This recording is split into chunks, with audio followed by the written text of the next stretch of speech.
तो अभी हमने देखा कूलम्स लॉ क्या था हमारा कि दो कूलम्स लॉ पे बेस्ड न्यूमेरिकल लिखे थे, ठीक है। तो अब चलिए देखते हैं vector form of Coulomb's law. वो तो स्केलर फॉर्म था, मैग्नीट्यूड बताता है। मैग्नीट्यूड स्केलर क्वांटिटी क्या होती है, जो मैग्नीट्यूड बताती है। वेक्टर क्या होती है, जो मैग्नीट्यूड तो बताती है लेकिन एज वेल एज डायरेक्शन भी बताती है, तभी हमारी वेक्टर क्या होती है, डिफाइन होती है। तो अभी हमने जो पढ़ा है F = K Q1 Q2 by R square, तो वो सिर्फ मैग्नीट्यूड बता रही है, यानी वो हमने पढ़ा स्केलर फॉर्म किसका, कूलम्स लॉ का। अब हम देखेंगे vector form of Coulomb's law, ठीक है। वेक्टर क्या है, इसमें तो मैग्नीट्यूड तो बताएगा ही एज वेल एज डायरेक्शन भी बताएगा, ठीक है। तो हमारा vector form of Coulomb's law define हुआ। तो चलिए देखते हैं, हमारा दो चार्जेस है, एक Q1 चार्ज है हमारा और एक चार्ज है Q2। ये दोनों क्या करेंगे, आपस में फोर्स लगाएंगे। इस पे फोर्स लगेगा repulsive force on two due to one, positive है पॉजिटिव तो इस रिपल्सिव फोर्स लगेगा। और इस पे फोर्स लगेगा force on one due to two, second की वजह से फर्स्ट पे फोर्स लगाएगा रिपल्सिव, ठीक है। तो हमने पढ़ा है, इस बार हम जो ये जो है ना सेपरेशन, इसका मैग्नीट्यूड ले लेते हैं, ठीक है। मैग्नीट्यूड जो सेपरेशन है दोनों चार्जेस का, उसका मैग्नीट्यूड ले रहे हैं। तो इसका मैग्नीट्यूड का ना दो यूनिट वेक्टर बनेगा। एक तो मेरा एक इस डायरेक्शन में बनेगा, force on two due to one के डायरेक्शन में, जो कि क्या होगा, फाइनल माइनस इनिशियल, यानी ये होगा हमारा R2 माइनस R1 वेक्टर होगा। और एक तो मेरा होगा इस डायरेक्शन में यूँ, जो कि क्या होगा, final R1 minus R2। Final ये R1 Q1 पे हमारा फाइनल डिस्प्लेसमेंट होता है ना, फाइनल माइनस इनिशियल।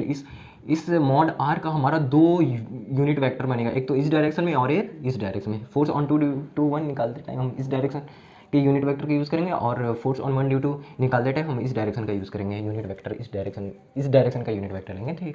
तो हम निकालते पहले force on one due to two, ठीक है। तो ये क्या हो जाएगा, K Q1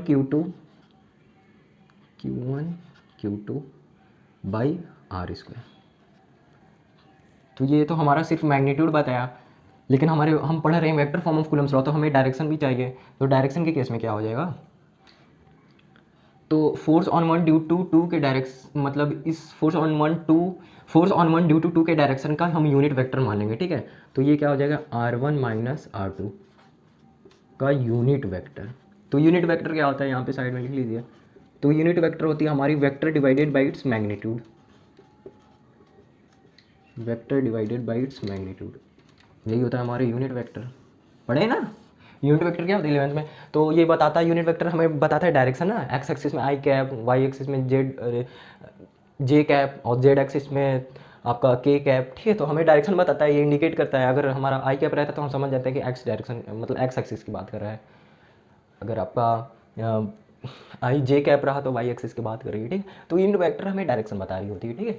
जो कि यूनिट वेक्टर क्या होता है, vector divided by its magnitude, से कहते हैं हम यूनिट वेक्टर, ठीक है। तो हमें क्या है, हम पढ़ रहे हैं vector form of Coulomb's law, ये तो हमें पहले ही पता था भाई, F = K Q1 Q2 by R square. लेकिन अगर मैं इस डायरेक्शन, इस मतलब इसका हमें डायरेक्शन भी चाहिए ना, तभी तो वेक्टर क्या होता है, magnitude as well as direction, तभी वेक्टर डिफाइन होगी। तो इस डायरेक्शन का हम force on one due to two के डायरेक्शन का यूनिट वेक्टर मान लेंगे, ठीक है, R1 माइनस R2। तो हमारा यूनिट वेक्टर क्या होता है, K Q1 Q2 by R square, इसको एज इट इज रख देते हैं। और यूनिट वेक्टर क्या हो जाएगी, ये हो जाएगी मेरी vector divided by its magnitude, यही होता है vector divided by its magnitude, उसे हम कहते हैं unit vector. Force on one due to two क्या हो गया भाई, के क्यू स्क्वायर बाई, अब ये देखिए मॉड आर की जगह अगर मैं R1 माइनस R2 को मॉड ले लूँ, अगर मैं इसका मॉड लूँ या फिर इसका मॉड लूँ या इसका मॉड लूँ, तो सभी तो बराबर ही होंगे, मॉड आर के ही बराबर होंगे, ठीक है। तो मैं मॉड आर के जहाँ इस डायरेक्शन का मॉड ले रहा हूँ, यानी R1 माइनस R2 का मॉड ले रहा हूँ, तो कोई गलत तो होगा नहीं, क्योंकि इसका मॉड या इसका मॉड लूँ या इसका मॉड लूँ सभी बराबर होंगे। तो R1 माइनस R2 का मॉड ले लिया मैंने, ठीक है। और ये आपको एज इट इज रख देते हैं R1 माइनस R2 और इसका मॉड R1 माइनस R2 का मॉड। तो क्या मिलेगा, बेसिकली ये आपका तो था स्क्वायर R1 माइनस R2 के मॉड का होल स्क्वायर हो जाएगा, और ये क्या हो जाएगा R1 माइनस R2। तो ये देखिए स्क्वायर है और ये क्यूब हो जाएगा स्क्वायर, और ये क्या है पावर 1 है उसका, तो ये आपको क्यूब मिलेगा। तो क्या हो जाएगा आपका के Q square by R1 minus R2 का होल क्यूब हो जाएगा, ठीक है। और ये आपको क्या मिलेगी R1 माइनस R2। यही क्या है आपका vector form of Coulomb's law है।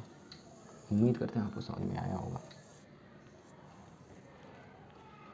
देखिए vector form of Coulomb's law क्या है। वेक्टर वेक्टर मतलब ये होता है कि मैग्नीट्यूड तो हो एज वेल एज डायरेक्शन हो, तभी हमारी वेक्टर डिफाइन होगी। तो देखिए इस बार मैंने सेपरेशन का मॉड ले लिया, ठीक है। तो हम इस मॉड का 2 यूनिट वेक्टर हो सकता है। फोर्स ऑन 1 ड्यू टू 2 निकालते टाइम हम इसका यूनिट वेक्टर ले लेंगे, और फोर्स ऑन 2 ड्यू टू 1 निकालते टाइम इस डायरेक्शन का यूनिट वेक्टर ले लेंगे, ठीक है। तो ये आपका क्या हो जाएगा, फोर्स ऑन 1 ड्यू टू 2 जैसे मैं निकाल रहा हूँ तो K Q1 Q2 by R square, इतना तो मुझे पता है, इससे तो मैं नोन हूँ, अननोन नहीं है, नोन है ना। तो K Q square by R square हो जाएगा, ठीक है। तो इस डायरेक्शन का हम यूनिट वेक्टर ले लेते हैं R1 माइनस R2 का यूनिट वेक्टर। तो यूनिट वेक्टर क्या होती है, बेसिकली हमें डायरेक्शन बता रही होती है, तभी हमेरी वेक्टर डिफाइन होगी। अब ये मैग्नीट्यूड तो मिल गया एज वेल एज डायरेक्शन भी मिल गया, यूनिट वेक्टर हमें डायरेक्शन बता देगा, तो हमें वेक्टर तब मेरा डिफाइन हो जाएगा magnitude as well as direction.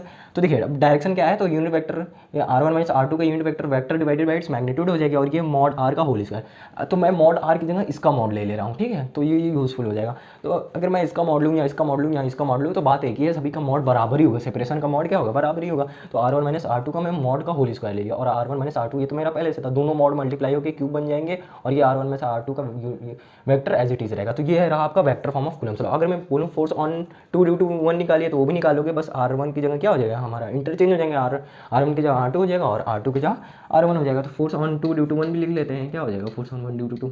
तो उस कंडीशन में हम इसका यूनिट वेक्टर ले लेंगे, R2 minus final minus initial का यूनिट वेक्टर ले लेंगे। तो हमें क्या मिलेगा, K Q square by R2 minus R1 का मॉड का होल क्यूब का R2 माइनस R1, ये रहा फोर्स ऑन 2 ड्यू टू 1। उम्मीद करते हैं अच्छे समझ में आ गया होगा। ये था हमारा vector form of Coulomb's law, ये दोनों याद रहना चाहिए, के Q square by R1 minus, वैसे न्यूमेरिकल तो नहीं आता इस पर, के Q square R2 minus R1। इसके बाद हम पढ़ेंगे प्रिंसिपल ऑफ सुपरपोजिशन, फिर उसके बाद न्यूमेरिकल आएगा अच्छा खासा। ये था हमारा vector form of Coulomb's law. उम्मीद करते हैं आपको समझ में आया होगा अच्छे से।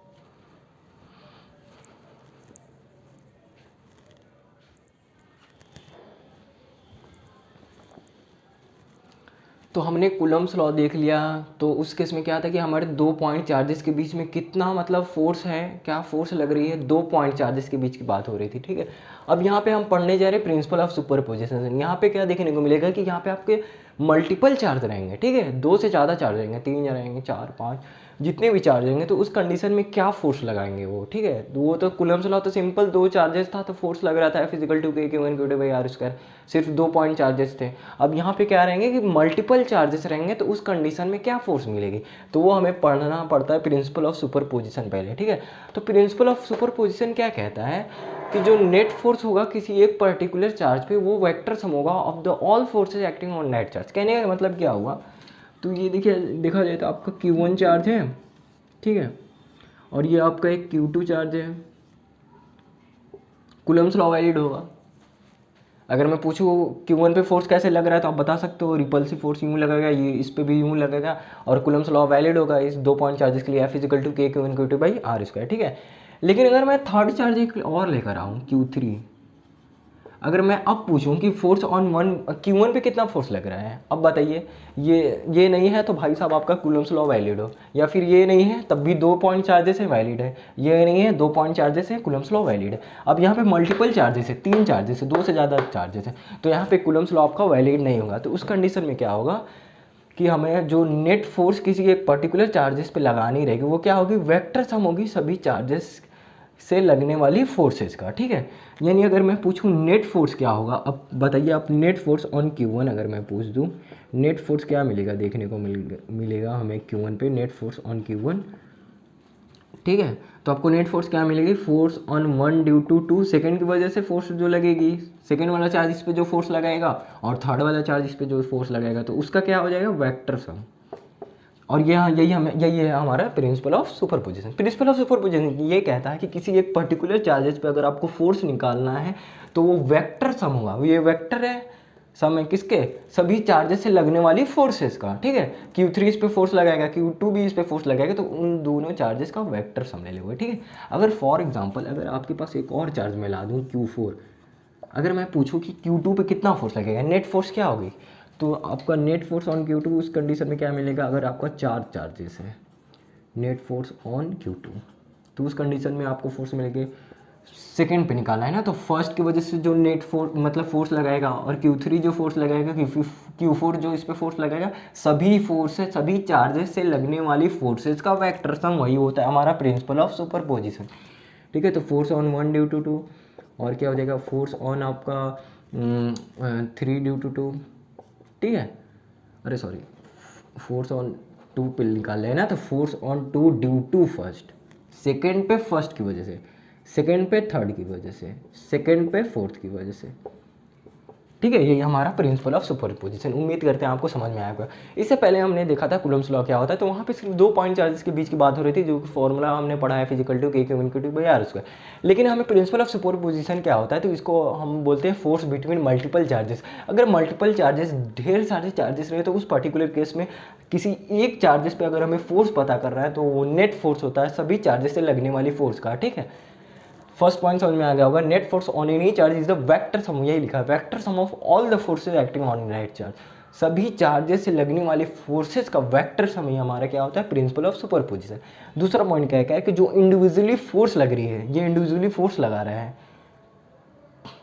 सेकेंड पे फर्स्ट वाला जो इंडिविजुअली फोर्स लगा रहा है, थर्ड पे जो इंडिविजुअली फोर्स लगा रहे हैं। ठीक है, इंडिविजुअली मतलब अकेला जो फोर्स लग रहा है वो अनअफेक्टेड हो रहा है due to the presence of other charges. कहने का मतलब क्या है, the individually force between two charges are unaffected due to the presence of other charges. कहने का ये मतलब होगा कि सपोज करिए आपका Q3 रिमूव कर देंगे। ठीक है, अगर Q2 पे अगर फोर्स निकालना है, तो फोर्स ऑन 1 ड्यू टू 2 मिलेगा और फोर्स ऑन 1 ड्यू टू 3 मिलेगा। ठीक है, तो जो पर्टिकुलर एक चार्ज दूसरे चार्ज पे जो फोर्स लगा रहा है वो अनअफेक्टेड होता है due to the presence of other charge. Q3 से हमें कोई मतलब नहीं है। अगर फोर्स ऑन 2 ड्यू टू 1 जो लगा रहा है, अगर Q3 भी आ भी जाएगा, तो फोर्स ऑन 2 ड्यू टू 3 जो लगा रहा है उतना ही फोर्स लगेगा, अनअफेक्टेड हो गया, मतलब कोई मतलब नहीं रहेगी। पर्टिकुलर एक चार्ज दूसरे चार्ज पे जो फोर्स लगा रहा है ना, वो उतना ही लगाएगा। अब Q4 ला दोगे तब भी जो फोर्स लग रही है उतना ही लगेगी। यानी किसी एक पर्टिकुलर फोर्सेज की बात किया जाए जो इंडिविजुअली चार्ज फोर्स लगा रहे हैं, उन पे कोई मतलब चेंजेस देखने को नहीं मिलता है, कितने भी मल्टीपल चार्जेस आप क्यों ना लाओ।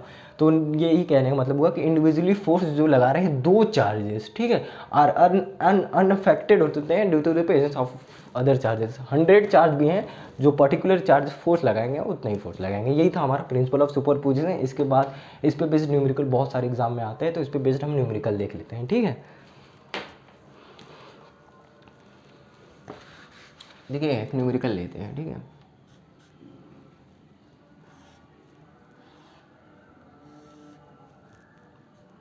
प्लस क्यू प्लस क्यू, ये आपका ए कॉर्नर है, ये आपका बी कॉर्नर है और ये आपका सी कॉर्नर है। ठीक है, देखिए अगर आपसे पूछूं नेट फोर्स आप बताइए क्या होगा। Net force on charge Q eight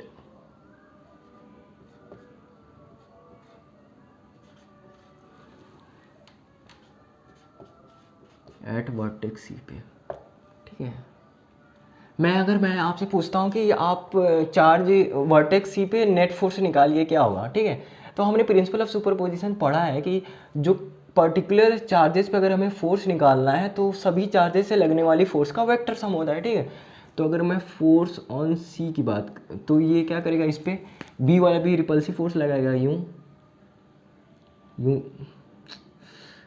repulsive force लगाएगा, क्योंकि दोनों पॉजिटिव है, ये भी पॉजिटिव है, रिपल्सिव फोर्स लगाएगा, अलोंग लाइन जॉइनिंग स्ट्रेट एकदम फोर्स लगेगा। ठीक है, तो ये क्या रहेगा, ये क्या लगेगा, इस पर सी पे फोर्स लगेगा, force on C due to B की वजह से। ठीक है, ये भी क्या करेगा, पॉजिटिव है, ये भी पॉजिटिव है, इस पे फोर्स लगाएगा, यूं force on C due to A की वजह से। ठीक है, दोनों पॉजिटिव है, दोनों रिपल्सिव फोर्स लगाएंगे। ठीक है, अब इनकी मैग्नीट्यूड देख लेते हैं, हमारे मैग्नीट्यूड क्या है। तो force on C due to B की वजह से क्या है, फोर्स लग रहा है। के फॉर्मूला क्या होता है, दो पॉइंट चार्जेस के बीच का कूलम्स लॉ से हम पढ़ेंगे, 2 पॉइंट चार्जेस के बीच का कूलम्स लॉ ये कहता है F is equal to K Q1 Q2 by R square. तो F इजिकल टू क्या आ जाएगा हमारा, के Q1 Q2, तो Q1 Q है, Q2 भी Q अपॉन आर स्क्वायर। अच्छा सेपरेशन नहीं लिया हूँ तो सेपरेशन ए ले लेते हैं, ठीक है, इनका सेपरेशन ए है, आर भी ले सकते हैं, तो ये क्या हो जाएगा K Q into by A square. और force on C due to A की मैग्नीट्यूड अगर निकालें, कूलम्ब्स लॉ क्या आता है, के Q1 Q2 by A square. तो ये क्या मिलेगा आपको, K Q square by A square, और ये भी क्या मिलेगा आपको, K Q square by A square, है ना, K Q square by A square, K Q square by A square मिलेगा, K Q1 Q2 by A square, के Q1 Q2 by A square, simple दो चार्जेस के बीच को मैंने force निकालेगा, ठीक है। अब ये हमें पता चल गया। तो देखिए दोनों फोर्स देखा जाए तो दोनों का मैग्नीट्यूड बराबर है, तो मैं दोनों को F मान लूँ, है ना, K Q square by A square इसका भी मैग्नीट्यूड है, के क्यू स्क्वायर बाई इसका भी मैग्नीट्यूड है, तो मैं दोनों फोर्सेस को F मान लिया, यानी मुझे एक फोर्स इस डायरेक्शन में F मिला और इस डायरेक्शन में F मिला, है ना।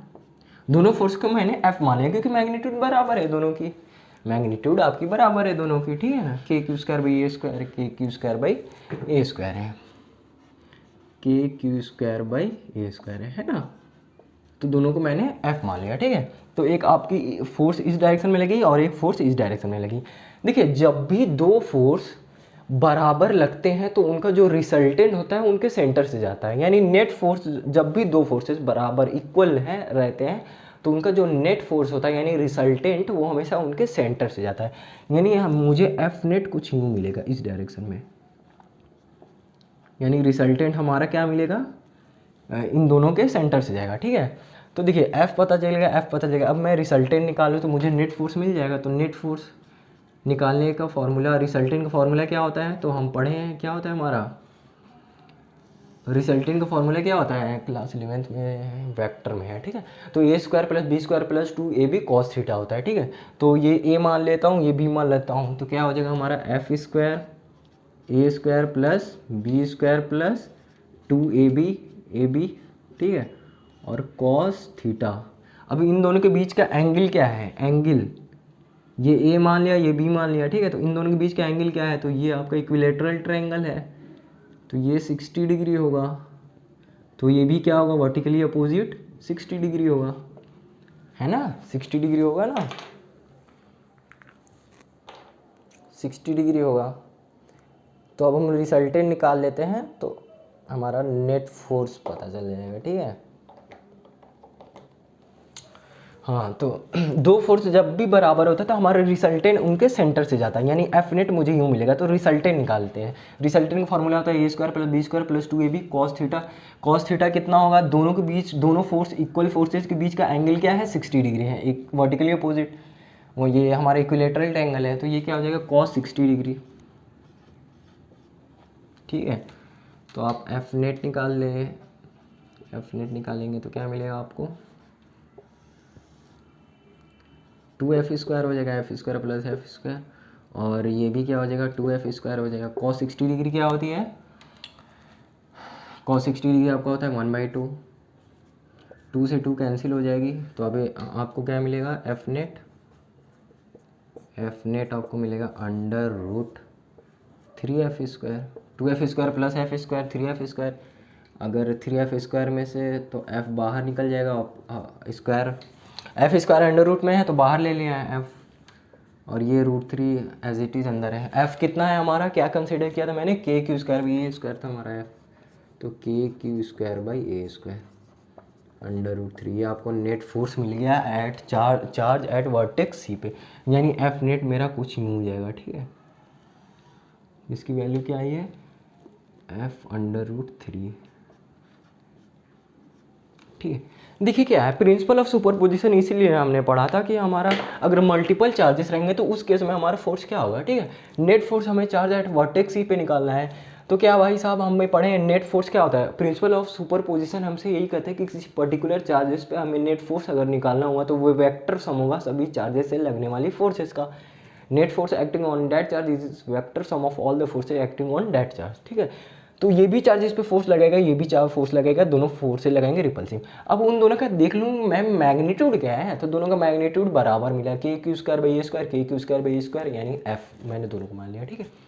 जब भी दो फोर्स आपका बराबर होता है तो उनका जो नेट फोर्स होता है, यानी बोले तो रिजल्टेंट, वो हमेशा उनके सेंटर से जाता है। क्योंकि ये देखिए ये फोर्स लग रहा है, एक ये फोर्स लग रहा है, दोनों मैग्नीट्यूड बराबर फोर्स से लग रहा है, तो उनका जो नेट फोर्स लगाएगा, ये एक यूँ फोर्स लगाएगा, एक यूँ फोर्स लगाएगा, तो उनका जो नेट फोर्स मिलेगा वो उनके सेंटर से जाएगा। तो मैं नेट फोर्स यानी रिजल्टेंट निकाल लेता हूँ। तो रिजल्टेंट का फॉर्मूला हम पढ़े हैं, A square plus B square plus 2ab cos theta. इसको मैं ए मान लूँगा, इसको बी मान लिया, ठीक है। तो A square plus B square plus 2ab cos theta. अब इन दोनों के बीच का एंगल क्या है, तो ये 60 है, तो ये भी क्या होगा 60, यानी इन दोनों फोर्सेज के बीच का जो एंगल है वो 60 डिग्री है। तो कॉस 60 डिग्री 1/2 कैंसिल, 2 से 2 √3f स्क्वायर मिलेगा आपको, तो f √3 हो जाएगा और ये आपका नेट फोर्स निकल जाएगा चार्ज एट वर्टेक्स। उम्मीद करते हैं आपको समझ में आ गया होगा। एक और क्वेश्चन कर लेते हैं प्रिंसिपल ऑफ सुपरपोजिशन।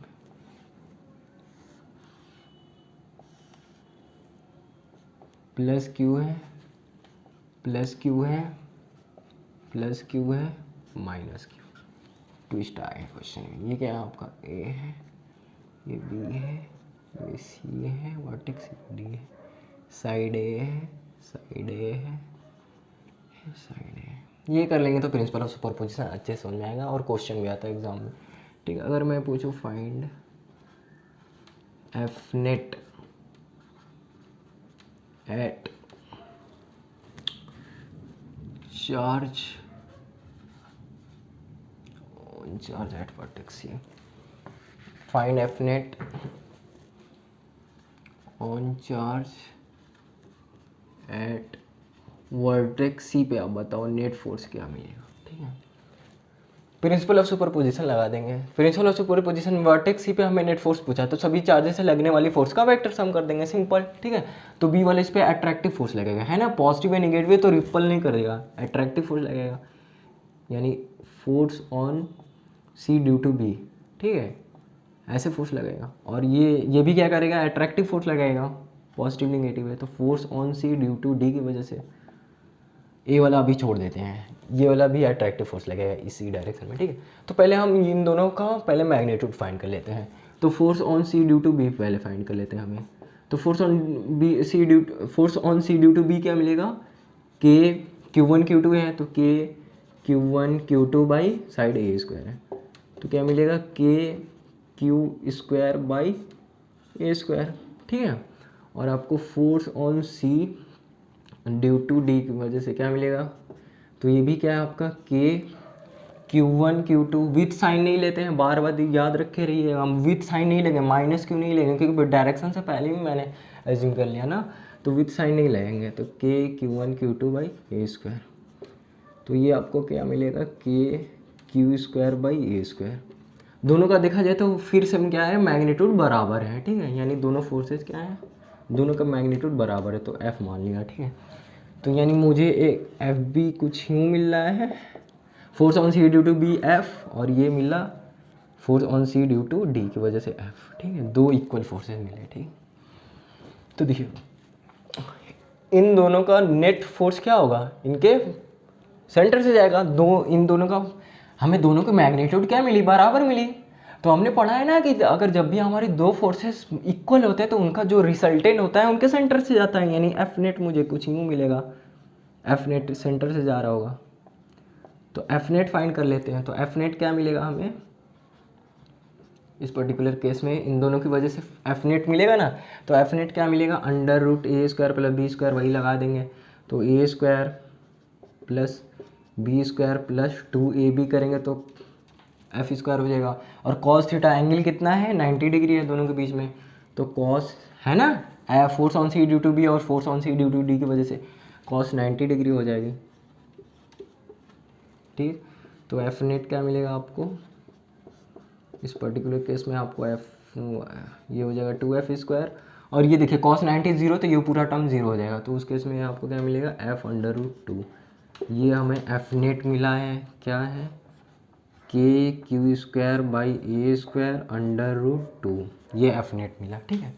देखिए एफ नेट पता चल गया, समझ में आ रहा है ना। देखिए क्या है कि हमें वर्टेक्स सी पे ना नेट फोर्स निकालना था, तो ये वाला इस पर रिपल्सिव फोर्स अट्रैक्टिव फोर्स लगेगा, ये भी इस पर अट्रैक्टिव फोर्स लगेगा। तो इन दोनों का मैंने मैग्नीट्यूड फाइंड कर लिया, मैग्नीट्यूड मुझे बराबर मिला। जब मैग्नीट्यूड बराबर है यानी दो इक्वल फोर्सेज हैं, तो जब भी दो इक्वल फोर्स होते हैं तो उनका जो नेट फोर्स होता है वो हमेशा उनके सेंटर से जाता है, ठीक है। यानी इनका रिजल्टेंट जो होगा हमेशा उनके सेंटर से जाएगा। तो रिजल्टेंट फाइंड कर लेते हैं, तो एफ नेट फाइंड हो जाएगा, ठीक है। तो रिजल्टेंट फोर्स क्या होता है, रिजल्टेंट क्या होता है हमारा under root A square plus B square plus 2ab cos theta. इन दोनों फोर्सेज इक्वल फोर्सेज के बीच का एंगल क्या है 90 डिग्री है, तो कॉस 90 जीरो हो जाएगा, तो यू पूरा टर्म जीरो हो जाएगा। तो एफ नेट मुझे मिल जाएगा K Q square by A square under root 2, यानी एफ नेट मेरा इन दोनों का क्या होगा, न्यू जाएगा इस डायरेक्शन में। एफ नेट मिल गया मुझे इस डायरेक्शन में, इन दोनों फोर्सेज का काम खत्म। इन दोनों का फोर्सेज का जो नेट फोर्स है इधर से जा रहा है, अब इन दोनों का काम खत्म। अब ए पे आते हैं, ए वाला इस पे क्या करेगा, ये भी पॉजिटिव ये भी निगेटिव, तो ये अट्रैक्टिव फोर्स लगेगा, तो इस डायरेक्शन में लगेगा, ठीक है। Force on C due to A की वजह से, तो देखा जाए एफ नेट और force on C due to A वाला जो इस पे जो अट्रैक्टिव फोर्स लगा रहा है और जो हमारा इन दोनों का जो नेट फोर्स मिला वो भी क्या है ए के डायरेक्शन में। तो अगर मैं दोनों को ऐड कर लूँ तो मुझे पूरा नेट फोर्स पता चल जाएगा वर्टेक्स सी पे, ठीक है। तो देखिए अब हम डायरेक्ट निकाल लेते हैं फोर्स, नेट फोर्स सी पे। नेट फोर्स सी पे क्या हो जाएगा, एफ नेट फोर्स। तो प्रिंसिपल ऑफ सुपरपोजिशन लगा देते हैं, force on C due to A, force on C due to B, force on C due to D, ठीक। Force on C due to D, force on C due to B, force on C due to B, force on C due to D, जो कि क्या थे, बराबर थे। उनका net force क्या मिला है, K Q square by A square under root 2। तो इन दोनों तो भाई इधर से निपट लेंगे, ठीक है। अब हम पहले निकाल लेते हैं हमारा force on C due to A, ठीक है। ये इसकी मैग्नीट्यूड फाइंड कर लेते हैं। तो force on C due to क्या मिलेगा हमें, तो के force on C due to क्या देखने को मिलेगा, उतना ही मिलेगा, K Q1 Q2 by R square. के Q1 Q2 विथ साइन ले लेंगे तो के Q1 Q2 बाई, हाँ इस कंडीशन में सेपरेशन क्या होगा इसका, तो ये ए है ये ए है, तो हाइपोटेनियस का होल स्क्वायर होगा, ठीक है। तो हाइपोटेनियस क्या हो जाएगा, हाइपोटेनियस इसका हो जाएगा H is equal to under root A square plus under root 2 A square, तो ए अंडर रूट 2 यानी ए अंडर रूट 2 हो जाएगा इसका सेपरेशन। तो ए अंडर रूट 2 का होल स्क्वायर हो जाएगा, तो ये क्या हो जाएगा आपका के Q square by 2a square, है ना। देखिए इस बार सेपरेशन क्या होगा, ये ए तो नहीं ना होगा, इसका हाइपोटेनियस करके हम पाइथागोरस थ्योरम लगाएंगे तभी ना दो चार्जेस के बीच का सेपरेशन निकलेगा, तभी तो हम निकालेंगे force on C due to A. तो K Q1 Q2 by R square, तो hypotenuse H is equal to under root A square perpendicular square plus base का स्क्वायर, तो अंडर रूट 2a स्क्वायर हो जाएगा, तो अंडर रूट 2a स्क्वायर ना, under root H is equal to यही होगा A square plus A square, तो ये क्या हो जाएगा अंडर रूट 2a स्क्वायर, तो ये बाहर ले लिए आप, तो ये अंडर रूट 2 हाइपोटेनियस मिल गया यानी सेपरेशन मिल गया, ठीक है। तो सेपरेशन मिल गया तो हम बता सकते हैं कि हमारे क्या हो जाएगा force on C due to A, तो K Q square by 2a square हो जाएगा, ठीक है। तो हमें एफ नेट पता चल जाएगा आराम से, force on C due to A कितना लग रहा है, K Q square by 2a का स्क्वायर, ठीक है। और आपको इन दोनों का नेट फोर्स हम फाइंड कर चुके हैं, एफ नेट फाइंड कर चुके हैं ना, force on C due to D, force on C due to B, दो फोर्सेज इक्वल थे तो उनका नेट फोर्स इनके सेंटर से जा रहा था, जो कितना था हमारा के Q square by net force हमें क्या मिल रहा था दोनों की वजह से, K Q square by A square under root 2, ठीक है। तो देखिए एफ नेट अब आराम से फाइंड हो जाएगा, कॉमन ले लेंगे, तो K Q square by A square अगर हम कॉमन ले लें, और कुछ कॉमन आएगा नहीं, और कुछ नहीं आएगा, तो ये क्या हो जाएगा 1/2 प्लस अंडर रूट 2, ये नेट फोर्स मिल गया। फर्दर आप इसको सिंप्लीफाई कर सकते हो, under root 2 into under root 2 वैसे ही हो गया, ठीक है। नेट फोर्स हमें पता चल गया। देखिए क्या था, प्रिंसिपल ऑफ सुपरपोजिशन पे सब ये क्वेश्चन लग रहा है। प्रिंसिपल ऑफ सुपरपोजिशन ये कहता है कि किसी पर्टिकुलर चार्जेस पे आपको अगर नेट फोर्स निकालना है तो वेक्टर सम होगा सभी चार्जेस से लगने वाली फोर्सेस का। तो भाई साहब ये भी क्या करेगा, इस पर अट्रैक्टिव फोर्स लगेगा, ये भी अट्रैक्टिव फोर्स लगाएगा। तो उनका मैग्नीट्यूड मैंने फाइंड कर लिया, जो कि क्या था के Q square by A square, K Q square by A square. मैंने दोनों को एफ कंसीडर कर लिया कि दोनों फोर्सेज जब बराबर है तो दोनों का एफ मान लो। तो दो फोर्सेज हमारे इक्वल मिल गए, ठीक है। तो जब भी दो फोर्स इक्वल होता है, ये याद रखिए, जब भी दो फोर्स इक्वल होता है तो उनका जो नेट फोर्स होता है वो हमेशा उनके सेंटर से जाता है। तो नेट फोर्स फाइंड करने के लिए रिजल्टेंट से फाइंड करेंगे। तो एफ नेट क्या हो जाएगा, रिजल्टेंट हमें बता देगा नेट फोर्स जो होगा इन दोनों के सेंटर से जाएगा। तो A square plus B square plus 2ab, इन दोनों के बीच का एंगल क्या है 90 डिग्री। तो यहाँ से मुझे नेट फोर्स मिल गया। अब नेट फोर्स की जो डायरेक्शन मिली वो भी क्या है, उसी की डायरेक्शन में है, force on C due to A की डायरेक्शन में है। तो अगर मैं दोनों को ऐड कर दूँ तो हमें नेट फोर्स मिल जाएगा वर्टेक्स एट सी पे। तो फोर्स प्रिंसिपल ऑफ सुपरपोजिशन लगा देते हैं कि नेट फोर्स सभी चार्जेस से लगने वाली फोर्स का वेक्टर सम, ठीक है। तो force on C due to A, force on C due to B, force on C due to A, force on C due to A, force on C due to B, force on C due to D, सभी का vector sum principle of superposition लग गया। इन दोनों का मैंने net force find कर लिया है। इन दोनों चार्जेस, अरे इन दोनों इक्वल फोर्सेज का जो नेट फोर्स मिला था वो मिला था के Q square by A square under root 2, ठीक है। अब मुझे force on C due to A find करना है। तो के Q1 Q2 इन दोनों के बीच का सेपरेशन क्या होगा, पाइथागोरस थ्योरम से सेपरेशन निकाल लूंगा। तो सेपरेशन मिलेगा 2a square, K Q square यहाँ से फाइंड किया force on C due to A, K Q square by 2a square. तो K Q square by 2a square plus K Q square by A square under root 2, K Q square by A square common ले लिया तो आपको ये मिलेगा net force charge at vertex C पे। उम्मीद करते हैं आपको समझ में आ गया होगा।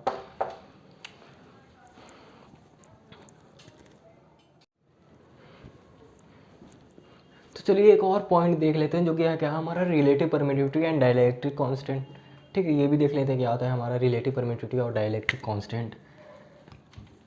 तो देखिए हमारे दो पॉइंट चार्जेस हैं, एक है Q1 और दूसरा है Q2 और उनका सेपरेशन कुछ आ रहा है। तो इस पर्टिकुलर केस में ये रिपल्सिव फोर्स लगेगा फोर्स ऑन 1 ड्यू टू 2 और इस पर भी फोर्स लगेगा force on 2 due to first की वजह से, ठीक। तो अगर मैं बोलूं कि अगर मैंने इसको किसी मीडियम में रखा है तो उस पर्टिकुलर केस में फोर्स क्या लगेगी 1/4 पाई, मीडियम में रखा हुआ है, एयर में नहीं है। तो एप्सिलॉन m हो जाएगा Q1 Q2 by R square, Coulomb's law से किसी मीडियम में, ठीक। अगर मैं बोलूं कि अगर मैंने इसको फ्री स्पेस एयर और वैक्यूम में रख दिया तो उस पर्टिकुलर केस में क्या फोर्स लगेगा 1/एप्सिलॉन m की जगह क्या हो जाएगा एप्सिलॉन नॉट। तो ये इंडिकेट कर देगा कि हमारे दो चार्जेस कहाँ रखे हुए हैं, हमारे फ्री स्पेस एयर में रखे हुए हैं या वैक्यूम में रखे। तो उस पर्टिकुलर केस में क्या लगेगा 1/4 pi epsilon naught Q1 Q2 by R square.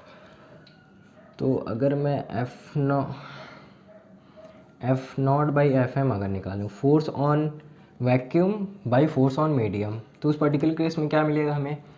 तो देखिए Q1 Q2 by R square, अगर मैं दोनों को डिवाइड कर दूँ F naught by force in vacuum by force in medium, दो पॉइंट चार्जेस को अगर वैक्यूम में रखा है तो उस केस में जो फोर्स निकल रही है, और अगर दो चार्जेस को मीडियम में रखा है तो उस केस में जो फोर्स मिल रही है हमें, ठीक। अगर मैं दोनों को डिवाइड कर देता हूँ तो क्या हो जाएगा, हमें ये मिलेगा ना 1/4 pi epsilon naught Q1 Q2 by R square, और ये हमारा क्या हो जाएगा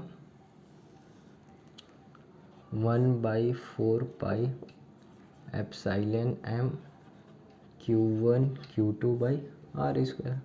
तो Q1 Q2 by R square, Q1 Q2 by R square cancel, 1/4 pi cancel, ठीक। तो क्या बचा है 1/एप्सिलॉन नॉट बाई 1/एप्सिलॉन m, रेसिप्रोकल करेंगे तो क्या मिलेगा आपको, force in vacuum by force in medium मिलेगी epsilon m by epsilon not, ठीक है। इसे ही कहते हैं हम रिलेटिव परमिटिविटी। यहाँ से हमें रिलेटिव परमिटिविटी मिल गई जो कि क्या होती है permittivity of medium by permittivity of free space. यही था हमारा रिलेटिव परमिटिविटी। समझ में आया, सिंपल। दो चार्जेस अगर हमारे मीडियम में रखे हुए हैं, अगर दो चार्जेस हमारे वैक्यूम में रखे हुए हैं तो दोनों में फोर्सेज मैंने निकाल लिया। तो 1/4 pi epsilon m by Q1 Q2 by R square. Medium के केस में अगर दो चार्जेस वैक्यूम में रखे हैं तो एप्सिलॉन m की जगह एप्सिलॉन नॉट मिलेगा, दोनों फोर्सेज को डिवाइड कर दिया तो मुझे क्या मिलेगा epsilon m by epsilon not. यही क्या होती है हमारी रिलेटिव परमिटिविटी, जिसे हम कहते हैं डाइलेक्ट्रिक कॉन्स्टेंट भी, ठीक है। इस पे क्वेश्चन कैसे आएगा, आपको दे देगा रिलेटिव परमिटिविटी वाटर की और मीडियम की परमिटिविटी पूछ लेगा तो मल्टीप्लाई कर ले। एक नंबर का इससे क्वेश्चन आता है रिलेटिव परमिटिविटी ऑफ वाटर, अगर आपको दिया है इज 81, ठीक है। अगर रिलेटिव परमिटिविटी आपको वाटर की दे दी है तो अगर मीडियम की परमिटिविटी पूछेगी तो आप निकाल सकते हो epsilon R by epsilon M by epsilon naught, ठीक है। रिलेटिव परमिटिविटी ऑफ वाटर कितनी दी है 81, तो ये क्या हो जाएगा 81 टाइम्स हो जाएगा परमिटिविटी ऑफ फ्री स्पेस की। ये निकल गई मीडियम की परमिटिविटी, यानी वाटर की परमिटिविटी निकल गई। रिलेटिव परमिटिविटी दिया है तो किसी मीडियम की परमिटिविटी आप आसानी से निकाल लेंगे। यही था हमारा सिंपल था relative permittivity of dielectric, relative permittivity बोले तो या फिर डाइलेक्ट्रिक कांस्टेंट, जो कि क्या होता है हमारा epsilon M by epsilon naught होती है, ठीक है। यानी किसी मीडियम की अगर रिलेटिव परमिटिविटी दी हुई है, अगर एयर की दी हुई है, वाटर के, कैरोसिन के, तो आप उस मीडियम की परमिटिविटी आसानी से निकाल लोगे, ठीक है। 80, ये क्या है परमिटिविटी ऑफ फ्री स्पेस के 81 टाइम्स है क्या परमिटिविटी ऑफ वाटर, ठीक है। यही था हमारा रिलेटिव परमिटिविटी और डाइलेक्ट्रिक कांस्टेंट।